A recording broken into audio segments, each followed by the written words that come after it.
चलो दोस्तों, आज का क्या मुद्दा है सर? पिछले लेक्चर में हमने डिसीजन के अंदर कितने डिसीजन होते हैं दीदी बताओ? 3 डिसीजन होते हैं और तीनों के तीनों डिसीजन किसके अंदर आते हैं? फाइनेंशियल। तो फाइनेंशियल डिसीजन के अंदर बहुत ही खास मुद्दा पढ़ लिया था, इन्वेस्टमेंट, फाइनेंसिंग और डिविडेंड के अंदर हमने क्या पढ़ लिया? फाइनेंसिंग पढ़ा और इन्वेस्टमेंट पढ़ा। आज क्या पढ़ना है? आज के गुल खिलाने हैं सर। डिविडेंड डिसीजन के बारे में बात करनी है, डिविडेंड डिसीजन के बारे में बात करनी है ना। अब देखो सर, डिविडेंड डिसीजन के बारे में सबसे पहले मजेदार चीज तुम्हें दिखाता हूं, हालांकि मैंने यहाँ पे फोटो भी लगा रखी है ना, पर उसके अलावा देखो, कंपनी जब भी डिविडेंड देती है तो इस तरीके का ईमेल और मैसेज तुम्हारे पास आता है, ठीक है, राइट। अब देखना इसमें क्या लिखा है कि बोर्ड ऑफ डायरेक्टर्स ने मीटिंग में डिसाइड किया है कि डिविडेंड मिलेगा 4 रुपए 25 पैसा पर इक्विटी शेयर, जो बैठता है 425%। अब सबसे खतरनाक बात जो बच्चे पता नहीं गलती करते हैं, अकाउंट्स वाले सर की इंसल्ट कर देते हैं, वो ये कि बच्चे जीवन में ये भूल जाता है कि जब हम बात करते हैं डिविडेंड डिसीजन की, तो डिविडेंड दिया कहां से जाता है? तो पहला डिविडेंड हमेशा दिया था कहां से? नेट प्रॉफिट से। बोलो दीदी कहां से दिया जाता है? नेट प्रॉफिट से, जिसे हम बोलते हैं नेट प्रॉफिट तो छोड़ो, टैक्स देने के बाद। कहां से दिया जाता है? टैक्स देने के बाद। तो डिविडेंड हमेशा दिया जाएगा तुम्हें पैट से। कहां से दिया जाएगा? पैट। पैट बोले तो प्रॉफिट आफ्टर टैक्स। दूसरा बच्चा गलती क्या करता है? दूसरा बच्चा सोच के बैठता है कि भाई मुझे वोल्टास है, वोल्टास के शेयर है मेरे पास, तो वोल्टास ने मुझे डिविडेंड दिया है 425%। उरी दादा 425%, बच्चा लोटपोट 425% भाई, है ना। तो 425% का कोई कंपनी आपको डिविडेंड दे रही है, तो बच्चे को लगता होगा भाई 1 लाख रुपए लगाऊंगा, 1 लाख का 425% तो 4 लाख हो जाएंगे, मजा आ जाएगा सर। नहीं नलायको, नहीं मत करो, नहीं, ठीक है, ऐसा नहीं होगा फिर तो सभी अमीर नहीं हो जाएंगे। ये जो डिविडेंड 425% होता है, ये कंपनी के मार्केट वैल्यू पे डिपेंड नहीं होता। समझे दीदी? किस पे डिपेंड नहीं होता? मार्केट वैल्यू पे डिपेंड नहीं होता। कि मान लो वोल्टास का शेयर चल रहा है फॉर एग्जांपल 2000 रुपए का, तो इसका मतलब ये नहीं है कि 2000 रुपए का 425% मुझे डिविडेंड मिलेगा। हाँ, 2000 का 400% हो गया मतलब तो 8000 रुपए। कंपनी पागल थोड़ी है, 2000 का नहीं बाबू, किसका? Face value. इनिशियल वैल्यू नहीं बोलते, क्या बोलते हैं? Face value. तो कंपनी की फेस वैल्यू कितनी है? 1 रुपया। 1 रुपया का बताना जरा 400% कितना हुआ? 4 रुपया। तो 4 रुपए का डिविडेंड मिल रहा है। तो दूसरा बच्चा क्या गलती करता है?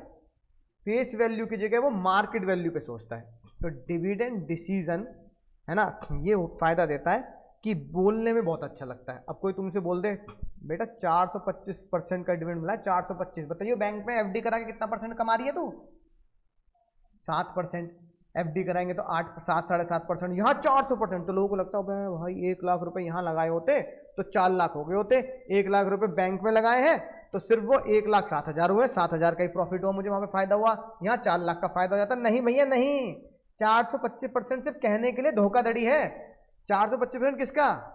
फेस वैल्यू का। फेस वैल्यू शेयर की बाबू, फेस वैल्यू कितनी? 1 रुपया है, मैंने बात। तो इसका मतलब हमें आज 2 बहुत ही प्रैक्टिकल चीज पता लगी। एक, डिविडेंड जो कंपनी देती है वो कहां से देती है? Out of profit after tax. और दूसरा, डिविडेंड की जो परसेंटेज बताई जाती है वो कौन सी बताई जाती है बाबू? फेस वैल्यू के ऊपर होता है, ठीक है, राइट। तो अब एक बात तुम्हें लिखवा देता हूं पहले हिंदी में, लिखना जरा। ऑनलाइन वाले बच्चे साथ साथ लिखेंगे, साथ साथ लिखेंगे। लिखो, कंपनी कितना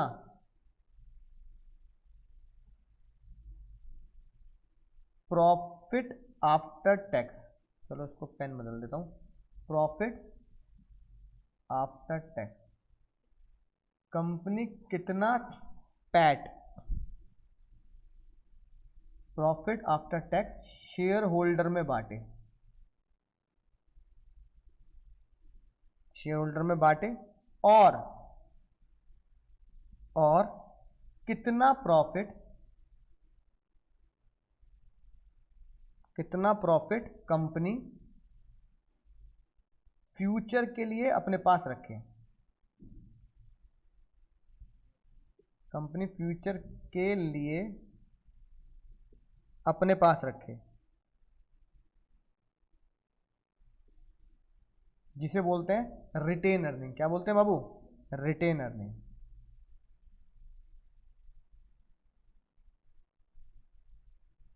तो डिविडेंड डिसीजन खाली ये नहीं होता कि मुझे प्रॉफिट में से कितना बांटना है, डिविडेंड डिसीजन ये भी होता है प्रॉफिट में से कितना बांट के कितना, हाँ, अपनी जेब में रखना है, ठीक है ना, रिटेन अर्निंग की तरह रखना है।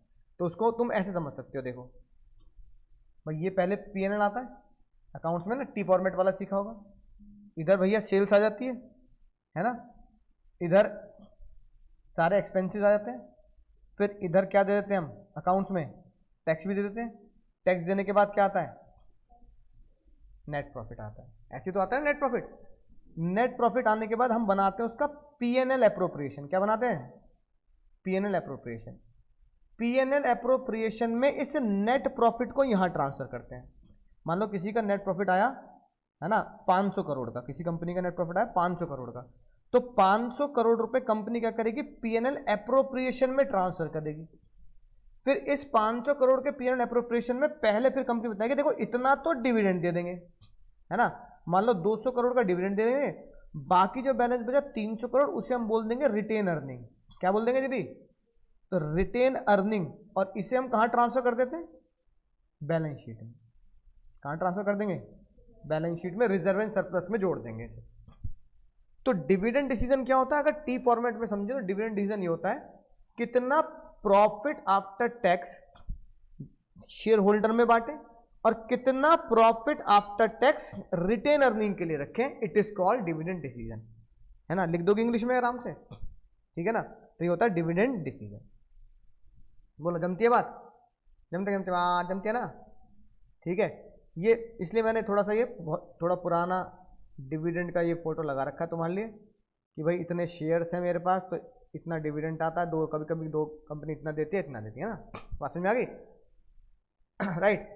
अब जो मैंने तुम्हें अभी बनवाया टी फॉर्मेट में, जो हिंदी में लिखवाया वो लिखी बात, how much profit distributed to share holder and how much profit should be retain. It is called dividend decision, ठीक है, राइट।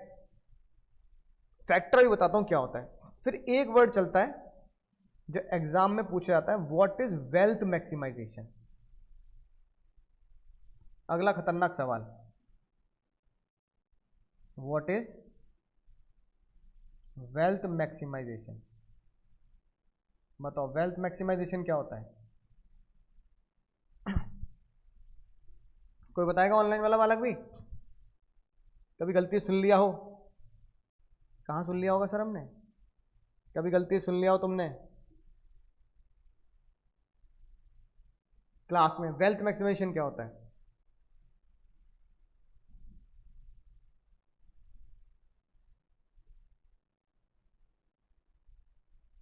ऑनलाइन में बालक निकम्मे हो रहे हैं सारे। नहीं भाई, नहीं कृष्णा, आधा आधा बोल रहे हो, आधा सच है ये, पूरा सच नहीं बोल पा रहे हैं हम, आधा सच बोल पा रहे हैं।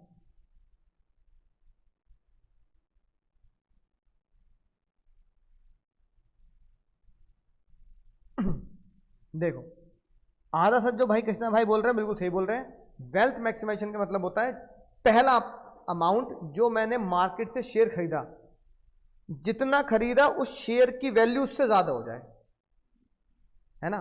समझ रही बात को? जैसे फॉर एग्जांपल किसी ने रिलायंस का शेयर खरीदा आज से 10 साल पहले, 5 साल पहले,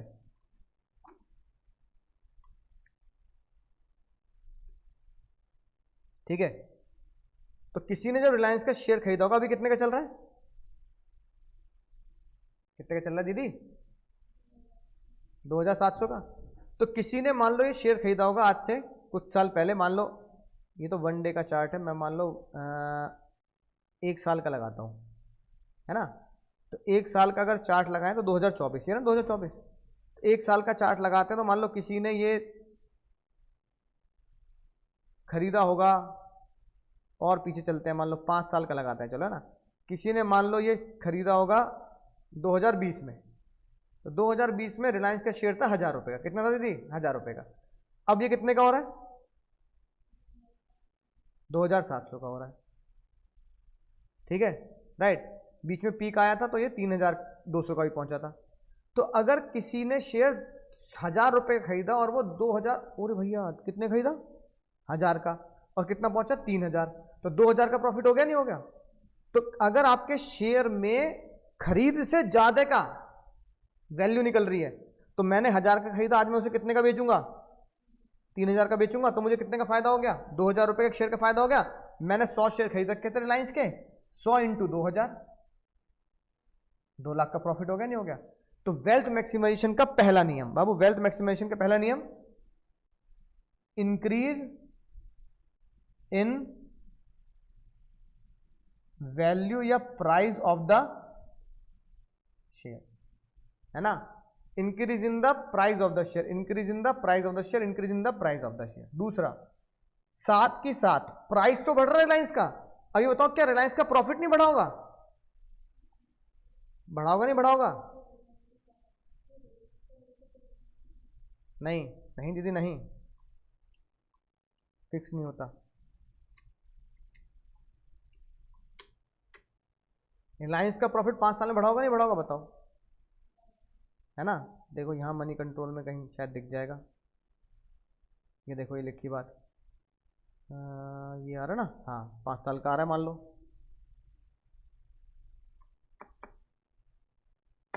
दिख रहा है ना? ठीक है, revenue less taxes, revenue from net expenses को लेस करके ये आ गया बाबू हमारा प्रॉफिट बिफोर टैक्स। इसमें टैक्स लेस करके क्या आ जाएगा? प्रॉफिट आफ्टर टैक्स, है ना?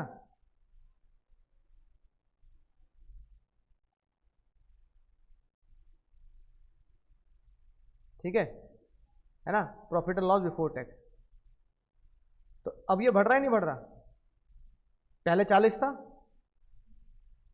फिर थोड़ा कम हुआ, फिर कोरोना की वजह से कम हुआ यहाँ तो, है ना? फिर 46 हो गया, 54 हो गया, 55 हो गया, बढ़ा नहीं बढ़ा प्रॉफिट?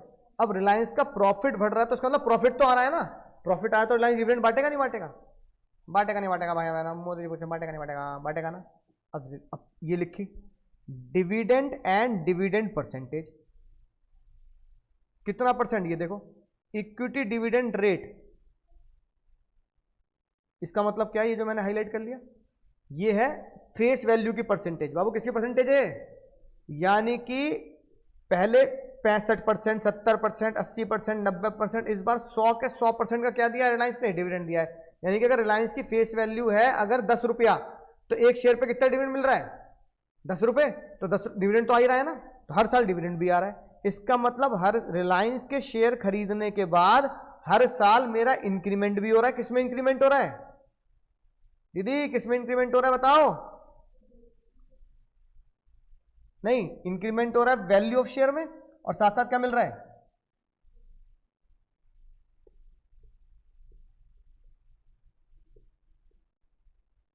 अगर ये कंपनी तुम्हें दोनों चीज करके दे रही है तो इसको ही बोलते हैं, क्या बोलते हैं दीदी? हाँ, वेल्थ मैक्सिमाइजेशन। तो वेल्थ मैक्सिमाइजेशन ऑनलाइन वाले बच्चों क्या कहेंगे? सर मार्केट प्राइस, बिल्कुल सही बात हिमांग भैया, बहुत जोरदार बात कही तुमने। मार्केट प्राइस बढ़ना, साथ साथ में प्रॉपर डिविडेंड भी मिलते रहना, इसी को बोलते हैं शेयर होल्डर का प्रॉपर सेटिस्फेक्शन, इसी को बोलते हैं वेल्थ मैक्सिमाइजेशन। समझ गए? तो वेल्थ मैक्सिमाइजेशन का मतलब होता है कि तुम्हें पैसा भी आ रहा है डिविडेंड के तौर पर, और शेयर की वैल्यू भी मार्केट में बढ़ रही है, कि मैंने 2 साल में शेयर 1000 रुपये का 3000 तक का होते हुए देख लिया। इसे बोलते हैं शेयर होल्डर मैक्सिमाइजिंग वेल्थ। बोलो जमती है ना बात? अब सर कल की तरह खेलेंगे कांटे लगाना, कांटे कांटे, ठीक है? अब कुछ बातें पूछी जाएंगी जिससे हमें पता लगेगा कि हमें डिविडेंड हाई बांटना है या डिविडेंड लो बांटना है। मैं तुमसे सवाल पूछूंगा, तुम्हें जवाब देना है, होश में जवाब देना। पहला, अगर प्रॉफिट आफ्टर टैक्स आपका बढ़िया है, हाई है, तो डिविडेंड ज्यादा बांटना पड़ेगा कम बांटना पड़ेगा? ज्यादा बांटना पड़ेगा, आप कम नहीं बांट सकते, क्योंकि शेयर होल्डर, वही पुरानी कहानी है परसों की क्लास की, शेयर होल्डर क्या कहते हैं? पेट खाएंगे तो पेट भर के खाएंगे भाई, हमें कम मत देना, ज्यादा है तो ज्यादा दो, ठीक है। अगली बात, जैसा हमने रिलायंस के फॉर्मेट में देखा, रिलायंस के फॉर्मेट में देखा हर साल प्रॉफिट बढ़ रहा है, कोरोना काल को छोड़ दो तो हर साल प्रॉफिट बढ़ रहा है नहीं बढ़ रहा, इसका मतलब इसे बोलते हैं स्टेबिलिटी ऑफ अर्निंग। क्या बोलते हैं? सबसे कम प्रॉफिट उनका है ना 40,000 करोड़ के आसपास का था। इसका मतलब रिलायंस हमसे ये बोल देगी कि भाई 40,000 करोड़ का प्रॉफिट तो हम हर साल कमा लेंगे। अगले साल 46 कमाया, उसके बाद 52 कमाया, उसके बाद 55 कमाया। इसका मतलब हम ये मानते हैं पिछले 5-10 सालों में रिलायंस 40,000 करोड़ का प्रॉफिट कमा लेगा। अरे भाई जब तुम 40,000 करोड़ का प्रॉफिट कमा रहे हो तो इसका मतलब अर्निंग तो तुम्हारी इतनी है कि कोरोना के जैसे भयंकर बीमारी भी आ जाए तो भी तुम इतना तो कमा ही लोगे। इसे बोलते हैं स्टेबिलिटी ऑफ अर्निंग। अगर तुम्हारी अर्निंग इतनी स्टेबल है कि इतना तो कमा लेंगे ही लेंगे, इससे नीचे की तो कोई दिक्कत ही नहीं है, तो डिविडेंड ज्यादा बांटना पड़ेगा कम ज्यादा, क्योंकि अर्निंग स्टेबल है तो लोग एक्सपेक्टेशन भी रखते हैं तुम, है ना। अगली बात, कई बार कुछ कंपनी इतनी खतरनाक होती है तुम्हारी तरह, जैसे तुम बचपन में मम्मी कसम खाती थी ना, सबसे खतरनाक चीज किसी से चुगलवाना हो, खा मम्मी कसम, ऐसी कुछ कंपनी मम्मी कसम खा लेती हैं। जब वो शेयर होल्डर से पैसा लेती हैं, है ना, आईपीओ निकाल कर वो जब हम अकाउंट में करते हैं ना सब्सक्रिप्शन मनी, अकाउंट मनी, तो वो कई बार शेयर होल्डर से चुनावी वादे के, नेताजी के वादे की तरह वादा कर देती है, भैया इतना डिविडेंड तो हम देंगे, घबराओ मत, चाहे लॉस हो जाए तो भी डिविडेंड पास्ट ईयर के प्रॉफिट से बांटा जा सकता है, तो हम पास्ट ईयर के प्रॉफिट से देंगे तो देंगे जरूर। तो इसे बोलते हैं स्टेबिलिटी ऑफ डिविडेंड, कि आपने अपने शेयर होल्डर से कसम खा ली कि भाई कम से कम 20% का डिविडेंड देंगे, फेस वैल्यू के 20% का डिविडेंड हम देंगे ही देंगे, है ना। अब भाई तुमने कसम खा ली, भाई 20% तो डिविडेंड मिलेगा ही मिलेगा, अब निभाना पड़ेगा नहीं निभाना पड़ेगा वादा? ये बोलो, पीछे गाना बजेगा कौन सा, जो वादा किया वो निभाना पड़ेगा, है ना, जो वादा किया है वो निभाना पड़ेगा। अब तुमने जब वादा करके बैठे हो, कसम खा के बैठे हो, तो बताओ डिविडेंड ज्यादा बांटना पड़ेगा कम बांटना पड़ेगा? बोलो, ज्यादा बांटना पड़ेगा। क्यों? वादे क्यों कर दिए इतने बड़े बड़े, या तो वादे ही मत करते। अगली बात, अगर मान लो कंपनी के ग्रोथ के बारे में बात करते हैं, कंपनी की ग्रोथ के चांसेस बहुत बढ़िया हैं, है ना, क्या चांस है? कंपनी के ग्रोथ के चांस है हाई, तो बताओ डिविडेंड ज्यादा बांटना पड़ेगा कम? गलत जवाब, हट, अकल मत लगाइए बिल्कुल भी।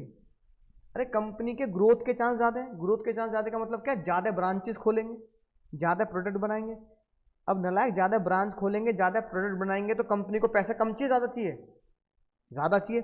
अब कंपनी को पैसा ज्यादा चाहिए तो रिटेन अर्निंग ज्यादा चाहिए, और रिटेन अर्निंग ज्यादा होगी तो डिविडेंड कम होगा। भाई तुम्हारा पीएटी था 5 करोड़, याद आई बात? 500 करोड़ का पीएटी था अभी जो बनवाया मैंने। 500 करोड़ में से तुम्हें पता है कि डिविडेंड रखना है और रिटेन अर्निंग रखनी है। अरे जब तुम्हारे ग्रोथ के चांस हाई है तो रिटेन अर्निंग क्या होगी? ज्यादा। ग्रोथ के चांस होने का मतलब है कंपनी के जेब में ज्यादा पैसा होगा तभी तो कंपनी ग्रोथ करेगी। तो अगर रिटेन अर्निंग हाई है तो डिविडेंड कम, तो क्या रखना पड़ेगा? मुझे डिविडेंड ज्यादा नहीं, मुझे डिविडेंड कम बांटना पड़ेगा, क्योंकि ग्रोथ के चांस हाई हैं। ग्रोथ के चांस हाई होने पर कंपनी को रिटेन अर्निंग हाई चाहिए, ग्रोथ चांस। तो यहां मैं कांटा क्यों लगा रहा हूं? एज रिटेन अर्निंग क्या होगी? ज्यादा चाहिए, इसलिए डिविडेंड कम बांटना पड़ेगा। अगली बात, अगला कॉन्सेप्ट है शेयर होल्डर प्रेफरेंस। अब जैसे कई बूढ़े बूढ़े लोग ये चाहते हैं कि भाई हम आपकी कंपनी में पैसा तो लगा देंगे, पर हम ये चाहते हैं कि आप हमें डिविडेंड क्या दें, कम से कम इतना या इससे ज़्यादा दें कि बैंक के ब्याज से ज़्यादा हमारी क्या हो जाए, अर्निंग हो जाए, और साथ साथ धीरे धीरे धीरे धीरे धीरे धीरे शेयर की जो मार्केट वैल्यू वो भी इंक्रीज हो जाए। अब शेयर होल्डर इतनी उम्मीद में, एक बूढ़ा शेयर होल्डर बेचारा इतनी उम्मीद में तुम्हारी कंपनी पैसा लगाए बैठा है कि भैया मैंने अपनी पेंशन भी, जिंदगी भर की जमा पूंजी भी, सेविंग भी मैं इसलिए लगा रहा हूँ कि शेयर के दाम भी बढ़ेंगे और मुझे एफडी से ज़्यादा पैसा मिलेगा।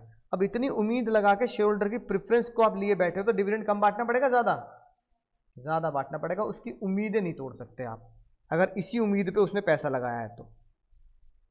समझ में आई बात? अगला कॉन्सेप्ट आता है, बहुत ध्यान समझेंगे, tax policy of the country. मान लो टैक्स पॉलिसी हमारे देश की हाई है ना। अब चलो ये बात समझाता हूँ, शायद तुम्हें ये बात समझ में नहीं आएगी, तो मुझे समझाना ही पड़ेगा। अगर टैक्स पॉलिसी हाई है तो तुम बता सकते हो डिविडेंड हमें ज़्यादा बांटना पड़ेगा या कम बांटना पड़ेगा।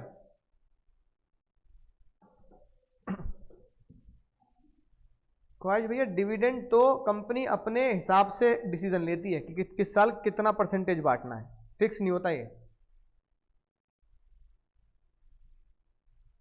कुछ ऑनलाइन वाले बच्चे कह रहे हैं टैक्स पॉलिसी हाई होगी तो डिविडेंड कम बटेगा, है ना।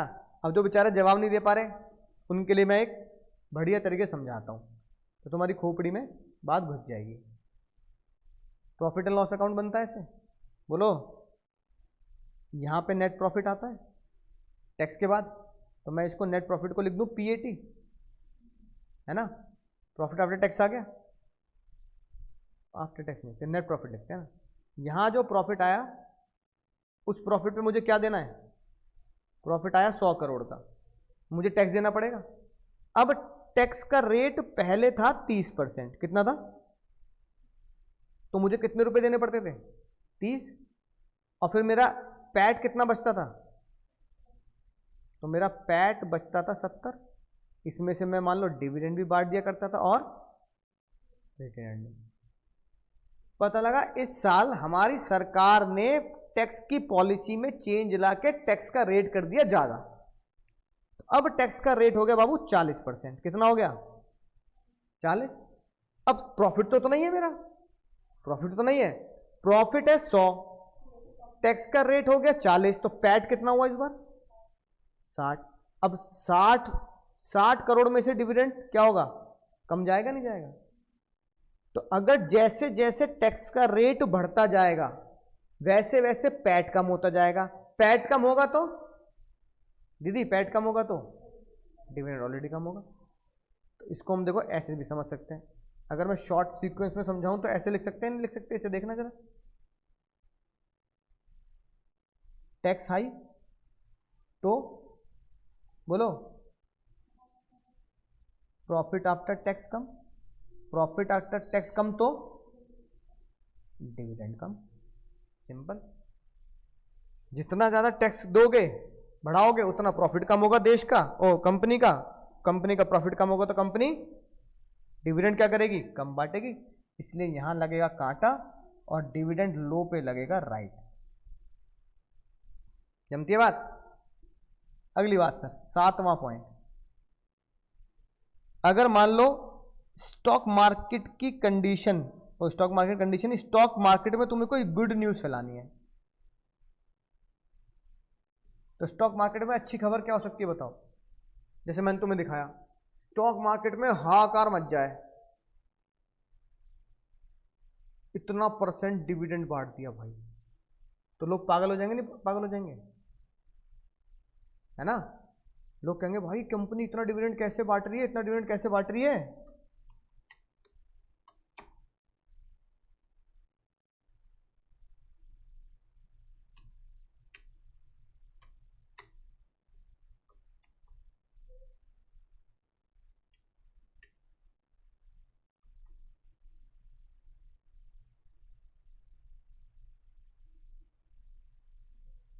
ठीक है,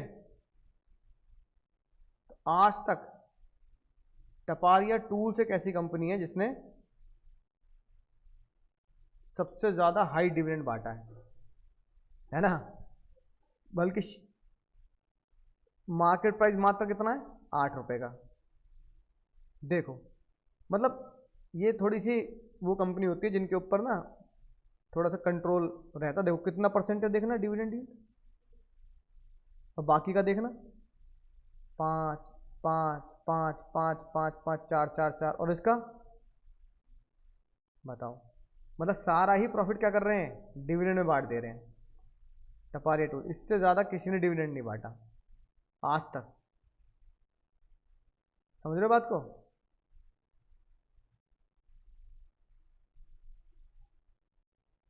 अब सोचो,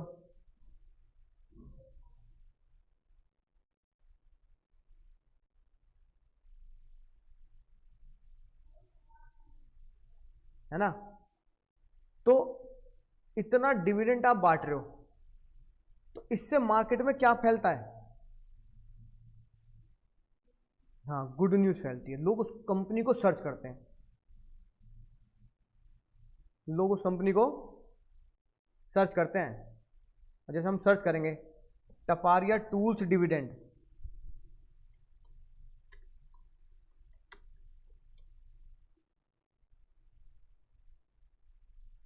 तो क्या आएगा? डिविडेंड है पर शेयर 40 रुपए का, समझ रहे हो? सोचो 40 रुपए, और शेयर है कितने का? वो 8 रुपए का। मतलब ऐसा बहुत कम होता है। शेयर प्राइस कितने का है? 8 रुपए का। तुम डिविडेंड कितना दे रहे हो? 40 रुपए का। तो मतलब 8 रुपए का शेयर है, और मैं अगर 1 लाख रुपए लगाऊं, समझ रही हो? तुम बताओ मेरी जेब से कितने जाएंगे? 1 लाख रुपए। तो 1 लाख है ना, डिवाइड बाय 8 करो,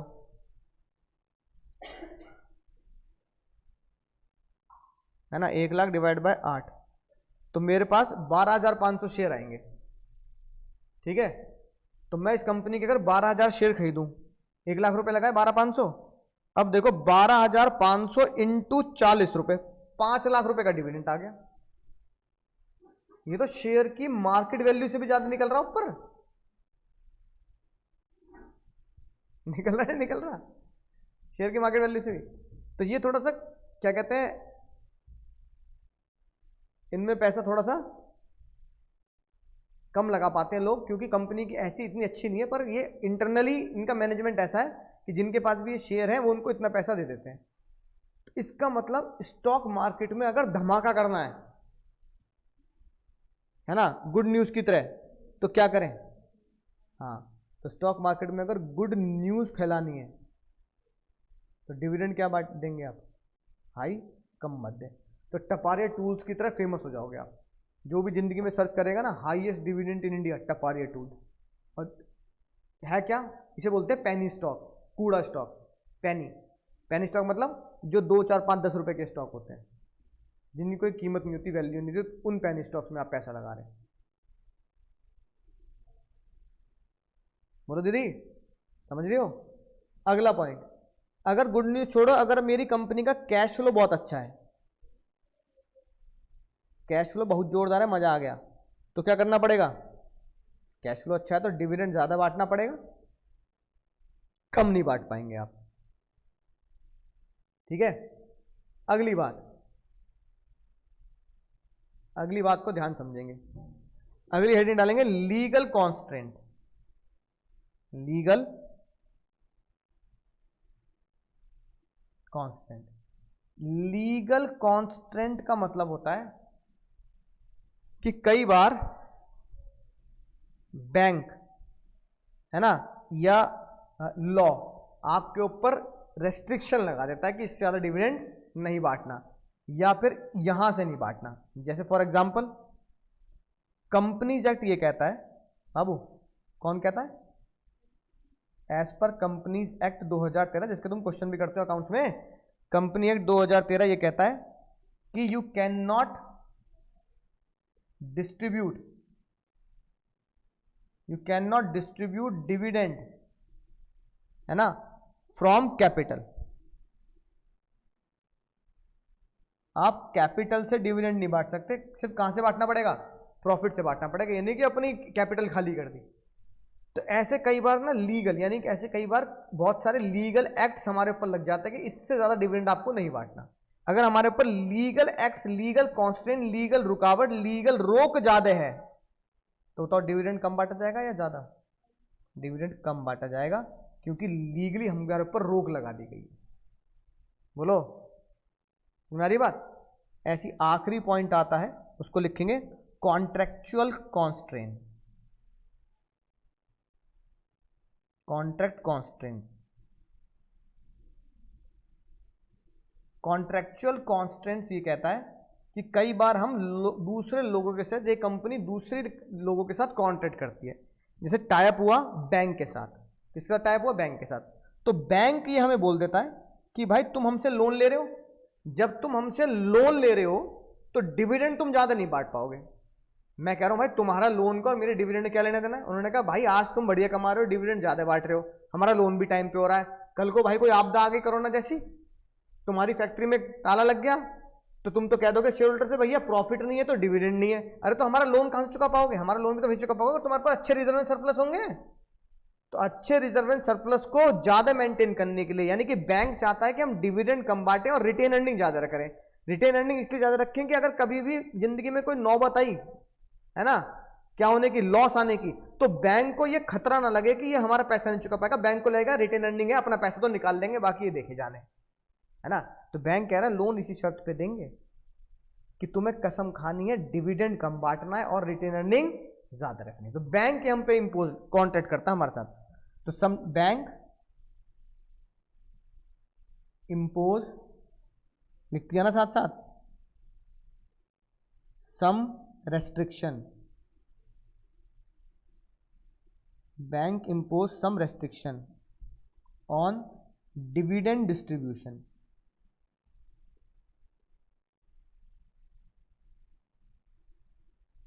है ना। फॉर एग्जाम्पल बैंक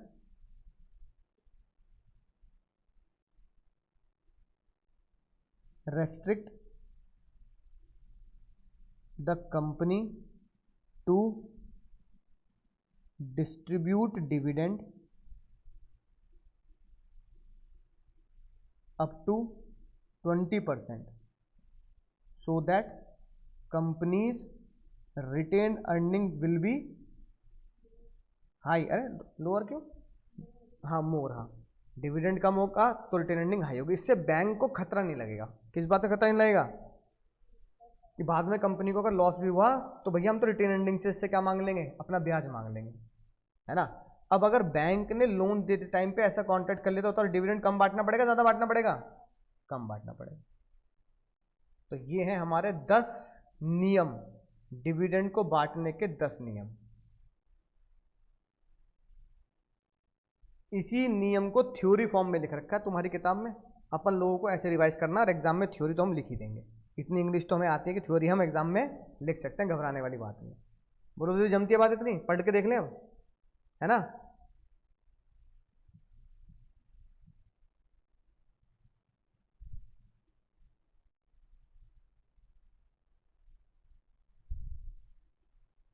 ये लिखी बात, चलो जूम कर देता हूं। अर्निंग, अगर कंपनी की अर्निंग ज्यादा है तो डिविडेंड ज्यादा, स्टेबिलिटी ऑफ अर्निंग हाई है तो डिविडेंड भी हाई। कसम खाली कि डिविडेंड बांटेंगे बांटेंगे तो डिविडेंड हाई बांटना पड़ेगा, ठीक है। ग्रोथ अपॉर्चुनिटी ज्यादा है तो डिविडेंड कम, स्मॉल बांटना पड़ेगा। कैश फ्लो पोजीशन बढ़िया है तो डिविडेंड ज्यादा बांटना पड़ेगा। शेयर होल्डर की प्रेफरेंस ये है कि आप डिविडेंड बांटे तो आपको डिविडेंड ज्यादा करना पड़ेगा। टैक्स का रेट अगर हाई है तो डिविडेंड कम होगा। स्टॉक मार्केट के रिएक्शन में गुड न्यूज फैलाने टपारिया टूल्स की तरह, किसकी तरह, टपारिया टूल्स की तरह, तो डिविडेंड ज्यादा बांटना पड़ेगा कि हंगामा ही हो जाए। छोटी बिल्कुल मरी गिल्ली कंपनी तो भी पूरे दुनिया में हंगामा कर दिया कि आज तक किसी ने इतना डिविडेंड, क्या कर रहे हैं भाई, क्यों करते हैं ऐसा। बात समझ में आ गई। चीट कोड ये लिखा, स्टॉक मार्केट से share holder gets cash dividend, तो चीट कोड लिख लेते हैं। स्टॉक मार्केट से शेयर होल्डर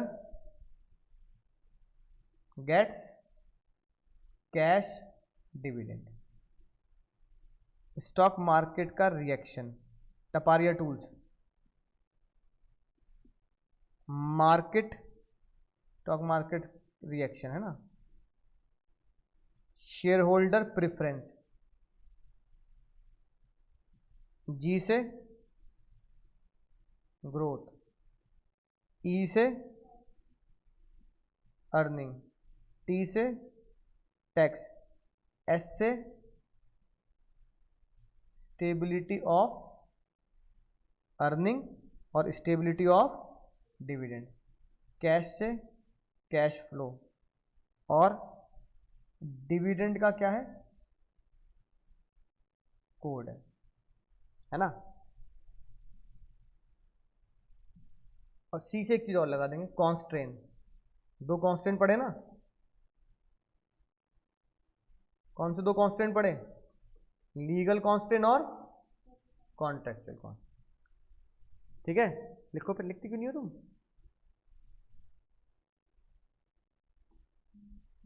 ये चीट कोड उस दिन बहुत काम आता है जब डायरेक्ट क्वेश्चन आता है एग्जाम में कि डिविडेंड बांटने से रिलेटेड किन किन बातों का मुझे ध्यान रखना है। तब तुम्हें 5 पॉइंट लिखने पड़ेंगे, तो तुम्हें कोड से भी तुम्हें ये चीज़ याद आ जाएंगे। हाँ, जी से ग्रोथ था, तो फिर वो दिमाग में वो राइट रॉन्ग खुल जाएगा।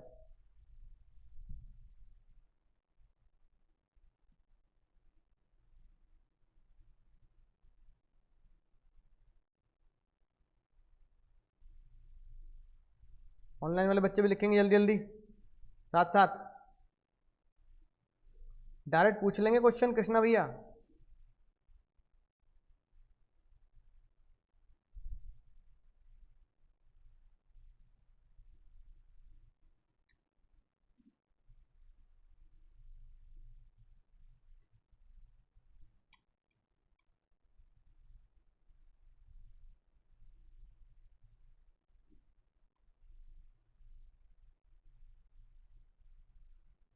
अब एक चीज देखो, वैसे तुम सबने पिक्चर देखी होगी, पर फिर भी है ना, ध्यान से देखेंगे कि क्या मैं तुम्हें बताना चाह रहा हूं।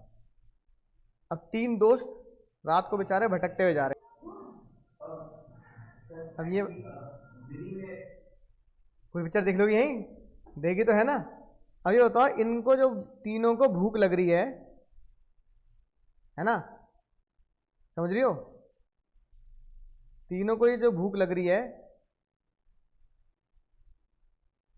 और ये हम खाना भर रहे हैं, ये खा लेंगे इतना, लगता तो नहीं है ना। ऐसा अपने हिसाब से लगाओ, अगर तुम भी अगर कॉलेज में भूख लग रही है तो मेरे पूरी की जगह नहीं है, चावल भर रखे हैं ठूस ठूस के, है ना, ठीक है, खा लेंगे क्या नहीं। इतना खाना भर लिया इन्होंने तो वेस्ट नहीं जाएगा, तो खाने की बर्बादी होगी नहीं होगी, बोलो क्या, बोलो दीदी, बोलती नहीं हो तुम, वेस्ट होगा नहीं होगा। यही बात पैसे से रिलेटेड है। बस खाने को लोग क्या समझते हैं, फालतू चीज, फ्री का मिल रहा है तो फालतू चीज है। कभी शादी में जा रहे तो फ्री का मिल रहा है ना, तो चलो भल लो, नहीं पसंद आया तो फेंक दिया कूड़े में, तो अन्नपूर्णा देवी का अपमान कर दिया तुमने, फेंक दिया भाई। इतना प्लेट में भर लिया कि पेट से ज्यादा भर लिया तो भी तुम फेंक दोगे खाना। कई लोग शादी फेंक देते हैं, लेकिन भाई खाना तुम्हें फ्री का मिल रहा है, तुमने उसकी इंसल्ट करके फेंक दिया। लेकिन पैसा फ्री में थोड़ी मिलता है, पैसा फ्री में थोड़ी मिलेगा। अब पैसा तुम्हारे पास आ गया, वो फ्री में नहीं आया, लोन लिया है तो उसके लिए क्या चुकाना पड़ेगा, इंटरेस्ट चुकाना पड़ेगा, नहीं चुकाना पड़ेगा, तो फ्री में तो आया नहीं है। तो यहां पर यह कहा जाता है कि जब तुम पैसा ले रहे हो तो पैसे से रिलेटेड तुम्हें 2 बातें ध्यान रखनी है, बिल्कुल इनकी तरह। जब भूख लगे तो खाना अवेलेबल हो, यानी कि इनको जब भूख लग रही थी तीनों को तो खाना अवेलेबल था ना, यानी कि जब मुझे पैसे की भूख हो तो पैसा अवेलेबल हो, यानी कि बैंक, कोई भी बंदा मुझे उधार देने के लिए तैयार हो। पहली इंपॉर्टेंट बात पैसे रिलेटेड। दूसरी बात, खाना इतना ना मिल जाए, खाना इतना ना मिल जाए कि वो क्या हो जाए, बर्बाद हो जाए। खाना मतलब पैसा, पैसा इतना ना इकट्ठा कर लेना कि वो बर्बाद इस तरीके से हो जाए कि उस पैसे का यूज तो हो नहीं रहा, ब्याज जा रहा है कि नहीं बात। भाई तुम्हें अभी पैसे की कोई जरूरत नहीं है, भाई अभी तो घर वालों से ले रहे हो ना, सुन नहीं रही दीदी, है ना, घर वालों से ले रहे हो ना, अभी तो पैसे की जरूरत नहीं है, लेकिन तुम मुझसे फिर भी उधार ले रही हो। 10 लाख रुपए तुमने उधार ले लिए, तो मैंने कहा देख 10 लाख रुपए उधार लूंगा, 10% का ब्याज लगेगा। तो 10 लाख रुपए तुमने जेब में रख के घर के लॉकर में रख दिए, तो अगले साल मुझे जब लौटाओगी तो 10 लाख थोड़ी लौटाओगी, 11 लाख लौटाओगी। तो 1 लाख रुपए का इंतजाम नहीं करना पड़ेगा, वो कहां से करोगे भाई। 10 लाख तो लॉकर में रख दिए, चलो भाई कभी जरूरत पड़ेगी ना तो मैं यहीं से निकाल लूंगी, कभी जरूरत नहीं पड़ी तुम्हें साल भर में। मैंने कहा 10 पैसे लौटा, तुमने 10 लाख तो लौटा दिए मेरे, मैंने कहा 10% का ब्याज लौटा, लाख 10,000, 1 लाख रुपए और, अब 1 लाख कहां से लाओगी, पापा का ATM लूटना पड़ेगा, है ना। पापा का पासवर्ड निकालना पड़ेगा एटीएम का और वहां से निकाल के बताना पड़ेगा पापा मैंने चुराया है सर के पैसे देने से। तो वो बर्बादी तो है पैसे 1 लाख रुपए की, है ना। यही कॉन्सेप्ट खाने के साथ है। तो खाने को समझो पैसा, यहां खाना बर्बाद हो रहा है दिल पे नहीं लग रहा, लेकिन जहां पैसा तुम इकट्ठा कर लोगे ना खाने की तरह, तो जेब से एक्स्ट्रा देना पड़ेगा। तो इन दो बातों के ध्यान रखने को बोला जाता है बाबू, इन दो बातों को ध्यान रखने को बोला जाता है फाइनेंशियल प्लानिंग। क्या बोला जाता है दीदी? बोलो, देखो क्या लिखा है, फाइनेंशियल प्लानिंग। तो पहले मैं तुम्हें बताता हूं फाइनेंशियल प्लानिंग होता क्या है और वो क्यों इंपॉर्टेंस रखता है हम सबके जीवन में, और कंपनी किसी भी बड़े बिजनेसमैन के जीवन में क्यों इंपॉर्टेंस रखता है। पहला, अगर फाइनेंशियल प्लानिंग की बात करें तो फाइनेंशियल प्लानिंग हमें दो कॉन्सेप्ट सिखाता है।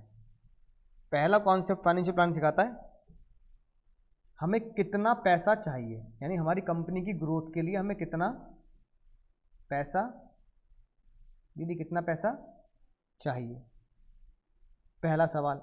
और यानी कि भूख लग रही है तो हमें खाना चाहिए, और फाइनेंशियल प्लानिंग सिखाता है खाना जो 3 इडियट के तीनों लोगों को मिला, वो पैसा, वो खाना कहां से मिलेगा।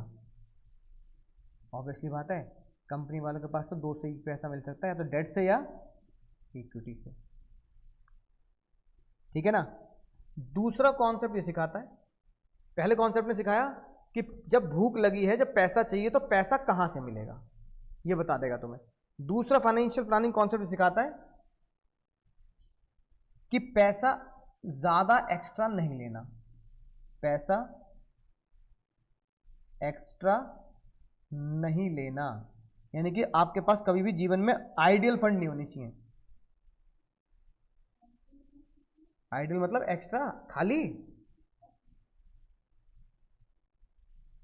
पैसा आइडियल नहीं होना चाहिए, खाली नहीं होना चाहिए, क्योंकि वो होगा तो तुम्हारे ऊपर क्या लगेगा, ब्याज का वो लगेगा, बोझ आएगा, वो कहां से लाओगे फिर, है ना। ठीक है, इसी में सिखाता है मान लो गलती से एक्स्ट्रा पैसा आ गया, व्हाट इफ यू हैव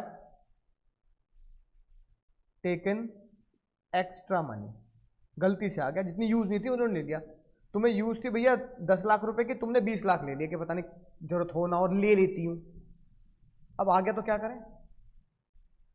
तो फाइनेंशियल प्लानिंग कहता है फिर भाई देखो डिविडेंड, अब तुम्हें क्या करना है, ब्याज तो देना है, तो तुम्हें उस आइडियल फंड को ऐसी जगह पे इन्वेस्टमेंट करना है, इन्वेस्ट सच एक्स्ट्रा फंड, कहां इन्वेस्ट करें, जहां से, हाँ जहां से आपकी आरओआई ज्यादा हो आपके ब्याज से, कि बैंक से लोन से ब्याज तो आ रहा है आपका 10% का, तो मैं वहां पे इन्वेस्ट करूं जहां की आरओआई 12 या 11% हो। तो मुझे 12% भी ना हो तो कम से कम कितनी हो भाई, 10% तो हो, कि मैं वहां से 10% कमा लूं उस पैसे से, कि मैं बैंक का ब्याज 10% चुका पाऊं। तो फाइनेंशियल प्लानिंग कहता है एक तो ऐसी नौबत पे आना मत, अगर ऐसी नौबत पे आ गए तो उस नौबत का सॉल्यूशन ये है। तो फाइनेंशियल प्लानिंग मात्र 2 बातें बताता है, बात समझ आ गई दीदी? देखो ये लिखी है बात, 2 बातें, ये रही फाइनेंशियल प्लानिंग, और ये एग्जाम में बनाना है जो मैंने तुम्हें बुक में बना के दिया है। फाइनेंशियल प्लानिंग कहता है सोर्स ऑफ फंड, पैसा कहां से इकट्ठा करें, इक्विटी से करें या डेट से करें। फाइनेंशियल प्लानिंग कहता है ना, यूटिलाइज करें प्रॉपर टेक्निक से, कि वो एक्स्ट्रा इकट्ठा ना हो जाए। तो ये लिखी बात। फाइनेंशियल प्लानिंग कहता है खाना बिल्कुल अवेलेबल हो जब उसकी जरूरत हो। तो उन तीनों को भूख लग रही थी, झट से खाना मिल गया, नहीं मिल गया, बढ़िया बात। पैसा मेरे लिए अवेलेबल हो जाए जब मुझे पैसे की जरूरत हो। दूसरी बात, आप पैसा इतना मत रेस कर देना कि वो क्या हो, अननेसेसरी आइडियल, यानी कि बेकार पड़ा रहे। अगर आपका पैसा बेकार पड़ा रहा तो याद रखना जेब से क्या जाएगा, जेब से एक्स्ट्रा ब्याज जा रहा होगा जिसकी कोई कमाई आपने करी नहीं है। अगर गलती से आ गया तो क्या करें, हाँ ये लिखी बात, if you have surplus money, तो अच्छी फाइनेंशियल प्लानिंग उसको बेस्ट पॉसिबल यूज के लिए लगाती है। ताकि आपको उसका ब्याज तो कम से कम निकल जाए, जो मैंने बताया। अगर एक्स्ट्रा फंड आ भी गया है ना दीदी, एक्स्ट्रा फंड आ भी गया है तो घबराओ मत, उसको वहां लगाओ कम से कम तुम्हें उतना ब्याज तो निकल जाए जितना तुम बैंक को देने वाली हो। उतना ऐसी जगह पे लगाओ जहां से उतना पैसा, उतना रिटर्न, उतना प्रॉफिट आ जाए कि मेरा बैंक के ब्याज चुकता हो जाए। तो अगर तुमने मुझसे 10 लाख रुपए ले लिए हैं, है ना, और 1 साल बाद लौटाने हैं 11 लाख, तो उस 10 लाख रुपए का ऐसी जगह इस्तेमाल करना कि जो तुम्हारे 10 लाख कितने बन जाए, 11 लाख बन जाए, ताकि तुम जब मुझे 11 लाख लौटाओ तो तुम्हारे दिल पे बोझ ना हो कि जेब से पैसा देना पड़ रहा है, घर वालों से पैसे लेके देना पड़ रहा है, कहीं से और उधार लेके देना पड़ रहा है। तुम्हें तसल्ली होनी चाहिए, भाई मैंने सर से 10 लिए थे, मुझे सर को 11 लौटाने हैं, मेरे पास 11 है क्योंकि मैंने 10 का इस्तेमाल ऐसा किया है कि 11 बन गए। तो वो आपको बेस्ट यूज करना है। समझ गई बात? बोलो, ये लिखी बात। फाइनेंशियल प्लानिंग की डेफिनेशन क्या लिखेंगे एग्जाम में? Funds are available at the right time. Financial planning मतलब कि जब पैसे की जरूरत हो तो वो क्या हो, अवेलेबल हो एट द राइट टाइम। दूसरा, एक्सेस फंड अगर इकट्ठे हो जाएं तो वो बिल्कुल बढ़िया तरीके से यूज हो ताकि वो वेस्ट ना जाए। ठीक है, तो ये फाइनेंशियल प्लानिंग की डेफिनेशन हो गई और ये फाइनेंशियल प्लानिंग के ऑब्जेक्टिव हो गए। इसे क्या बोलेंगे? ऑब्जेक्टिव। तो कई बार डायरेक्ट क्वेश्चन आता है, छोटे नंबर है, मतलब 2-3 मार्क्स में आ जाता है, what is the objective of financial planning? What is objective of financial planning? तो ये 2 ऑब्जेक्टिव होते हैं फाइनेंशियल प्लानिंग के। ठीक है, फाइनेंशियल प्लानिंग करनी जरूरी क्यों है? तो इसलिए अगला सवाल बनता है question number 8, what is the importance of financial planning? कि मुझे फाइनेंशियल प्लानिंग करनी क्यों है। पहला, फ्यूचर के लिए, फोरकास्ट द फ्यूचर, कि मुझे फ्यूचर में पैसे की जरूरत पड़ेगी, है ना। जैसे हमारे देश में कॉमन फ्यूचर के लिए पैसे जोड़ता है इंसान, घर वाले, शादी, बेटे की शादी होगी, बेटे की शादी होगी, इतना पैसा तो चाहिए, है ना, शादी का बजट। ठीक है, तो भाई हमारे देश में ये सर्वे हुआ तो पूरी दुनिया में सिर्फ इंडिया ऐसा पाया गया कि जिसमें ये बहुत ही बुरी खबर निकल के आई कि इंडिया के सारे लोग अपनी पूरी जीवन की कमाई का 90% खर्चा शादी में कर देते हैं, खर्च जिसका कोई रिटर्न नहीं है। शादी में खर्च करके कोई रिटर्न थोड़ी आ रहा है, इन्वेस्टमेंट थोड़ी है वो, है ना, कि शेयर खरीद लिए भैया तो क्या करेगा, डिविडेंड आएगा, रिटर्न तो है नहीं। एक ऐसी जगह पर पैसा उड़ा देते हैं जिसमें कोई रिटर्न नहीं है और फिर खाली हो जाते हैं। फिर जीवन में सोचते हैं बहुत पैसे खर्च हो गए भाई शादी में, है ना, जेब टाइट हो गई, है ना, अब ये खर्चा निकलना, कम खर्चे करने हैं। तो अगर इंडिया में 100% लोग शादी में अपने पूरी जीवन की कमाई का 80-90% खर्च करते हैं, तो ये तब तक के लिए जोड़ते तो है ना। यही तो फाइनेंशियल प्लानिंग है कि इंडिया के लोगों को लगता है शादी में पैसा चाहिए तो शादी के लिए जोड़ना है। मम्मी से पूछना तुम अपनी, आज ही जाके सर ऐसा कह रहे थे, तो मम्मी सच बोल देंगी सही कह रहे थे, है ना। ठीक है, कि चाहे तुम्हारी शादी हो, चाहे फ्यूचर मेरे बच्चों की शादी हो, चाहे उनके बच्चों की शादी हो, हर एक माँ बाप क्या करेंगे, पैसे जोड़ेंगे। तो इसका मतलब उनके दिमाग में फाइनेंशियल प्लानिंग का कॉन्सेप्ट तो है, पर वो कॉन्सेप्ट किससे रिलेटेड है, मैरिज एक्सपेंस से। अब इसको बिजनेस पे ले आओ। बिजनेस मैंने क्या सोचेगा कि कल को फैक्ट्री लगाऊंगा, है ना, कल को एक नई ब्रांच खोलूंगा, तो मुझे फ्यूचर के लिए क्या जोड़ना है, पैसे की जरूरत पड़ेगी। तो पहली इंपॉर्टेंस फाइनेंशियल प्लानिंग की है कि फाइनेंशियल प्लानिंग फ्यूचर को फोरकास्ट बताता है। जैसे सलमान खान क्या कर रहा है, देखना, बहन के इलाज के लिए, बहन की शादी के लिए, मम्मी के इलाज के लिए पैसे जोड़ रहा है, जोड़ रहा। तो गुल्लक बनाने को क्या बोलते हैं, समझ लो दीदी क्या कह रहा हूं मैं, गुल्लक बनाने को ही जोड़ते हैं। फ्यूचर में ये सोचना कि मुझे इसकी जरूरत पड़ेगी, वही तो गुल्लक बनाइए बचपन में, 1-1 रुपया डालते थे, 10-10 रुपये, 100-100 रुपये डालते थे, वो यही वो आज पढ़ रहे हैं, पर बचपन से कॉन्सेप्ट सेम ही है फाइनेंशियल प्लानिंग, फ्यूचर के लिए पैसा जोड़ना। दूसरा, फ्यूचर के लिए पैसा इसलिए जोड़ा जाता है कि कोरोना की तरह कोई खतरनाक आपदा आ गई अगर हमारे सर पे, तो हमारी जेब में इतना पैसा होना चाहिए कि उस बिजनेस के झटके को झेला जा सके। कोरोना में सबके रेस्टोरेंट बंद हो गए, है ना, अब एकदम सरकार कहते हैं कि लॉकडाउन लग रहा है, रेस्टोरेंट सिर्फ मेडिकल स्टोर के अलावा कोई दुकान नहीं खुलेगी, तो रेस्टोरेंट वाले तो ठप, होटल वाले ठप। इतना पैसा होना चाहिए कि तुम उस पीरियड से निकल पाओ। फाइनेंशियल प्लानिंग कहता है भाई गुल्लक बनाओ, गुल्लक। फिर फाइनेंशियल प्लानिंग कहता है कि फ्यूचर से झटके झेलने के अलावा जो बिजनेस फंक्शंस होते हैं ना, डिपार्टमेंट, अलग अलग डिपार्टमेंट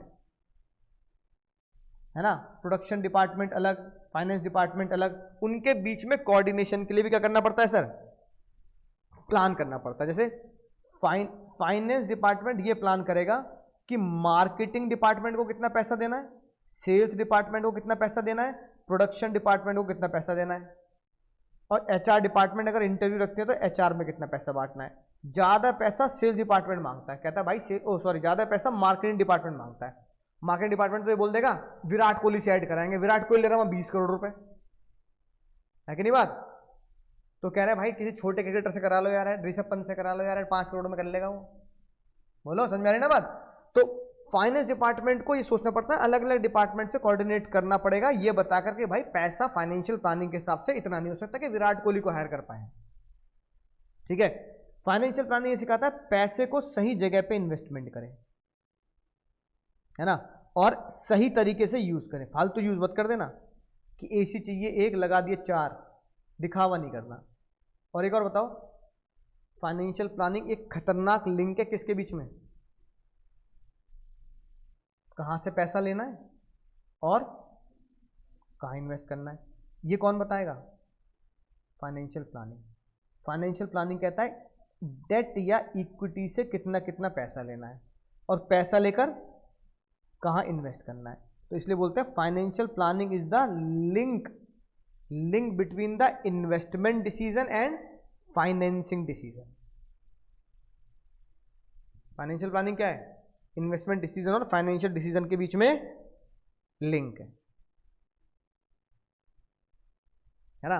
और ये बात तो उसके ऑब्जेक्टिव से निकल के आती है। सातवीं बात तो ऑब्जेक्टिव में पढ़ी है ना। फाइनेंशियल प्लानिंग बताता है कि जब पैसा अवेलेबल हो तो यहां से मिलेगा और वेस्टेज ना हो, ओवर कैपिटलाइजेशन और वेस्टेज को अवॉइड करना है, ओवर कैपिटलाइजेशन और वेस्टेज को अवॉइड करना है। समझ गए इंपॉर्टेंस, ठीक है। तो इसलिए भाई हम क्या याद रखेंगे, हम ऐसे याद रखेंगे चीट कोड, फाइनेंशियल प्लानिंग के क्लूज, तुम्हें क्लूज ढूंढने हैं ताकि तुम्हारा पैसा बेकार ना जाए। फाइनेंशियल प्लानिंग किसे काम आती है, फोरकास्ट करने के काम आती है। फाइनेंशियल प्लानिंग की जरूरत क्यों है, ताकि हम सही प्रोजेक्ट में पैसा लगा पाएं। फाइनेंशियल प्लानिंग क्यों जरूरी है, पॉइंट नंबर 3 के लिए। फाइनेंशियल प्लानिंग क्यों जरूरी है, पॉइंट नंबर 5 के लिए। फाइनेंशियल प्लानिंग क्यों जरूरी है, पॉइंट नंबर 6 के लिए, पॉइंट नंबर 7 के लिए और पॉइंट नंबर 2 के लिए। ऐसे 2 क्या बना, बिजनेस शॉक। 3 क्या बना, coordinate department. 5, 6, 7 link, utilisation of fund और एस्टिमेट रिक्वायरमेंट। फाइनेंशियल प्लानिंग क्या क्यों जरूरी है, लिंक देता है, वो फंड को सही से यूटिलाइज कराता है और एस्टिमेट करता है फंड इतने होने चाहिए कि वेस्टेज ना हो। ठीक है, बोलो समझ में बात। दोनों टॉपिक समझ में। पहला टॉपिक क्या पढ़ा आज हमने, इन्वेस्टमेंट डिसीजन। 10 ऐसे पॉइंट हैं जिन्हें दिमाग में रख के इन्वेस्टमेंट डिसीजन लिया जाता है। हाँ सॉरी, डिविडेंड डिसीजन। 10 ऐसे पॉइंट है डिविडेंड डिसीजन लिया जाता है। डिविडेंड कहां से बढ़ता है, पैट से, प्रॉफिट आफ्टर टैक्स से। और डिविडेंड की परसेंटेज कहां से होती है, वो फेस वैल्यू से। 10 वो पॉइंट कौन से हैं, चीट कोड क्या लिखवाया था, स्टॉक मार्केट से share holder gets cash dividend. फिर हमने अगला कॉन्सेप्ट पढ़ा क्या, फाइनेंशियल प्लानिंग। फाइनेंशियल प्लानिंग कहता है 2 ऑब्जेक्टिव है मेरे, whenever the funds are required they are available at the right time. सही टाइम पे मुझे क्या मिल जाए, बोलो, फंड्स मिल जाए। दूसरा, funds should not be surplus, और अगर सरप्लस गलती से हो गए तो,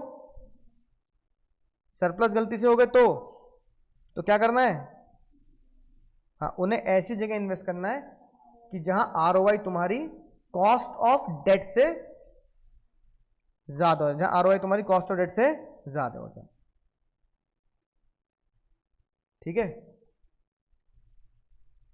पढ़ना पड़ेगा घर जाके ये वाला चैप्टर। ये ऐसे चैप्टर नहीं है कि सर अरे आराम से पढ़ लेंगे कोई दिक्कत नहीं है, खोपड़ी घुमानी पड़ेगी, इसमें दिमाग लगाना पड़ेगा चैप्टर में। मतलब 2-3 बार जाके घर पे रीडिंग करनी पड़ेगी, तब समझ में आएगी बात केस स्टडीज के साथ। जैसे पहली केस स्टडी ये पढ़ते हैं बाबू, इंपॉर्टेंट भी है। ऑनलाइन वाले बच्चे साथ साथ है ना स्क्रीन पे देखेंगे, बुक में नहीं देखेंगे। पूछ क्या रहा है, name the different kinds of financial decision. यानी फाइनेंशियल डिसीजन के अंदर 3 डिसीजन आते हैं, तीनों डिसीजन बताने और खतरनाक बात लाइन कोट करके बताने। दूसरा, क्या वो अपने प्राइमरी ऑब्जेक्ट को पूरा कर पाए? पढ़ो जल्दी बताओ।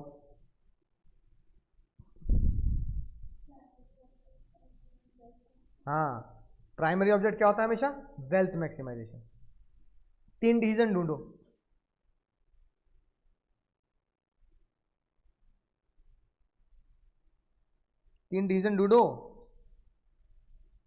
देखो, 2 year back company decided to add more screen. Screen ज्यादा खरीद लगा रहे हैं, इसका मतलब इन्वेस्टमेंट डिसीजन। एक हो गया। अब हमें ढूंढना है फाइनेंसिंग डिसीजन और डिविडेंड डिसीजन। क्या कहां लिखा है आईपीओ?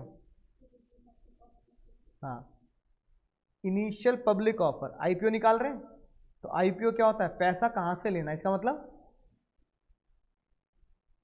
Financing decision. इन्वेस्टमेंट जैसी वो डिविडेंड जैसी बात लिखी है, ये लिखा हाई डिविडेंड। ये कौन सा डिसीजन हो गया? हो गया, तीनों पूछ लिए एक के अंदर। फिर वो दूसरा क्वेश्चन पूछ रहा है, बताओ क्या इससे है ना ऑब्जेक्टिव अचीव हो रहा है? हो तो रहा है। देखो क्या लिखा है, market price of the share is increase.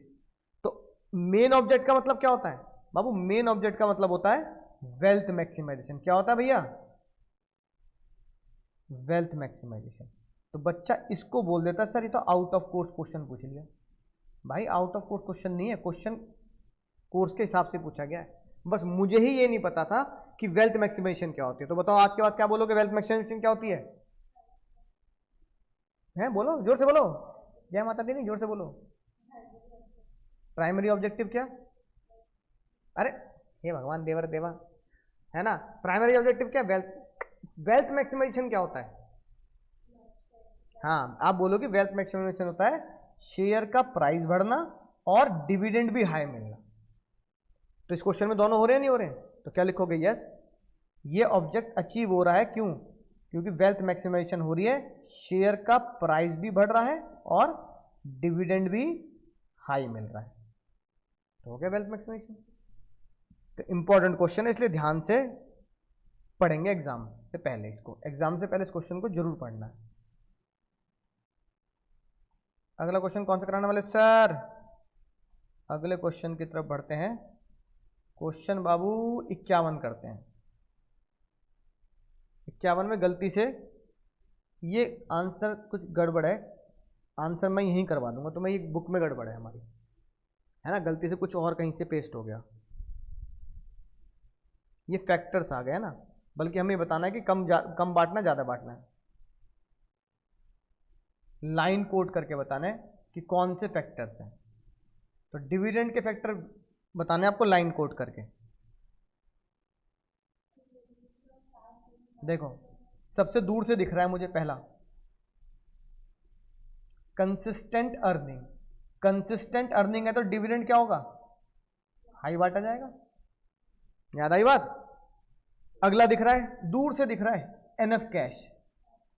Cash flow अच्छा है, इसका मतलब डिविडेंड क्या होगा? ज्यादा बांटा जाएगा। और ढूंढो।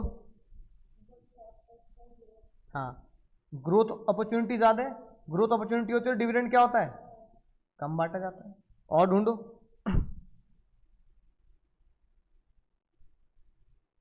शेयर होल्डर का प्रेफरेंस क्या है? Share holder preference regular income. अगर शेयर होल्डर की प्रेफरेंस ही रेगुलर इनकम है तो डिविडेंड क्या होगा? ज्यादा होगा। और ढूंढो।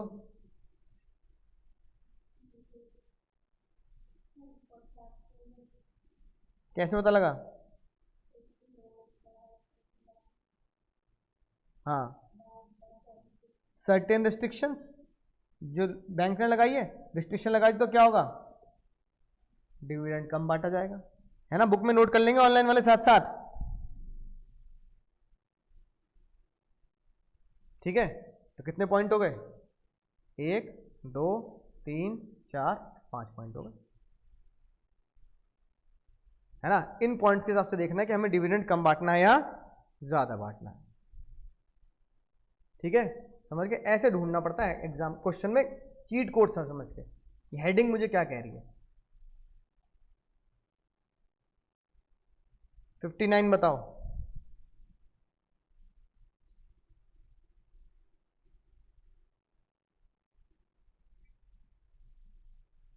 क्वेश्चन समझना ध्यान से, क्या है, गजब का क्वेश्चन है।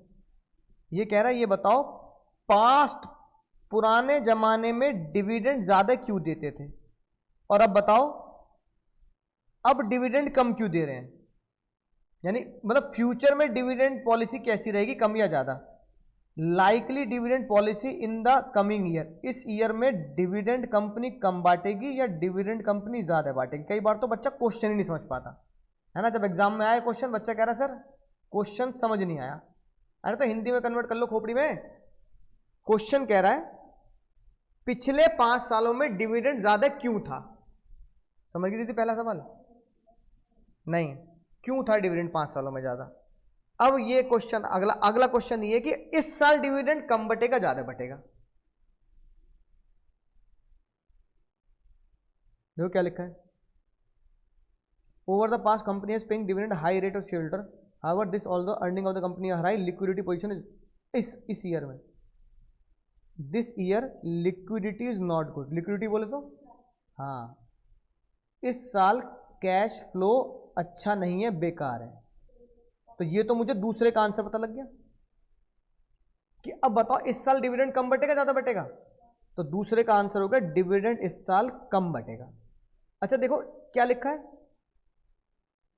Over the past 5 year company paying dividend high rate, however this year although earning of the company is high. इस ईयर भी कंपनी की अर्निंग हाई है, तो इसका मतलब पहले 5 सालों में डिविडेंड की उनकी अर्निंग क्या थी, हाई थी। तो इसका मतलब डिविडेंड पहले 5 सालों में ज्यादा क्यों बांट रहे थे, हाई रेट पे क्यों बांट रहे थे, बिकॉज अर्निंग क्या थी, हाई थी। इस लाइन से पता लग रहा है इस साल हाई है, इसका मतलब पहले भी उनकी अर्निंग हाई थी। तो ये इंपॉर्टेंट क्वेश्चन है जो बच्चों को कॉन्सेप्ट समझ में नहीं आता। वो पिछले 5 सालों में इसलिए ज्यादा बांट रहे थे, उनकी अर्निंग हाई थी। कैश फ्लो इस साल खराब हो गया, इसका मतलब पहले क्या था, कैश फ्लो अच्छा था। और एक्सेस टू कैपिटल मार्केट, एक एक्स्ट्रा पॉइंट अपनी तरफ से डाल सकते हैं।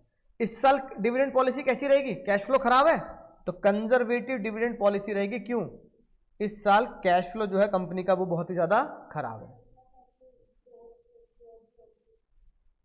हाँ तो अगर ये भी लिखा है, हाँ न्यू वेंचर ले रहे हैं, न्यू वेंचर मतलब ग्रोथ है तो भाई पैसा रिटेन अर्निंग ज्यादा करनी पड़ेगी। बिल्कुल सही बात, दूसरा पॉइंट लिख दिया, क्योंकि ग्रोथ है तो रिटेन अर्निंग, मुझे रिटेन अर्निंग हाई करनी पड़ेगी, डिविडेंड कम बांटना पड़ेगा, क्योंकि मेरी कंपनी में ग्रोथ के चांस ज्यादा है। समझ गए। तो पहले सालों में इसलिए ज्यादा बांटा था, इस साल में इसलिए कम बांट रहा हूं। 2 रीजन मैंने लिखकर दे दी कि मैं क्यों कम बांट रहा हूं। ठीक है दीदी जी, और बता दो बस आज का सवाल। फायरवर्क, फायर नहीं फ्लावर है मैं, है ना, पुष्पा नहीं बनने का है। State one reason because of the company has been able to declare high dividend. Line quote करके बताओ डिविडेंड हाई क्यों बांट रहे हैं। बिल्कुल सिंपल, ये एक चीट कोड है, बस यही एक वो चीट कोड है जिससे पता लगा स्टेबिलिटी ऑफ अर्निंग अगर होती है रिलायंस की तरह, कि कोरोना जैसी भयंकर बीमारी आ जाए तो भी 40,000 करोड़ रुपए का प्रॉफिट कर लिया, तो इतना तो है ना, पता लग गया डिविडेंड हाई बांटना है बस, है ना। स्मॉल इन्वेस्टर हैप्पी रहते हैं कंपनी से स्टेबिलिटी डिविडेंड से, क्योंकि उन्हें रेगुलर इनकम मिलती रहती है डिविडेंड के तौर पर, उनके पास पैसा आता रहता है। बोलो, समझ आ गई बात, बहुत है आज के लिए। खोपड़ी बहुत जोर जोर लगा दिया तुमने। तो चलो एक काम करते हैं, अगर इतना बहुत है आज के लिए तो क्वेश्चन फिर होमवर्क में लिख लेते हैं कुछ। तो 2-3 क्वेश्चन है वो होमवर्क में करना, ठीक है। ऑनलाइन बच्चे साथ में लिखेंगे। क्वेश्चन 38, क्वेश्चन 43 और क्वेश्चन 60, मात्र 3 क्वेश्चन, 38, 43, 60। बुक मंडे को लेना आज, अच्छा ओहो मैं ले आऊँगा अगली क्लास है ना, मैम कह रही थी ना बुक शायद खत्म हो गई है। लिख ली तीनों क्वेश्चन, मतलब समझ जाओगे तुम किससे रिलेटेड क्वेश्चन हो गए, फाइनेंशियल प्लानिंग से रिलेटेड क्वेश्चन होंगे, है ना।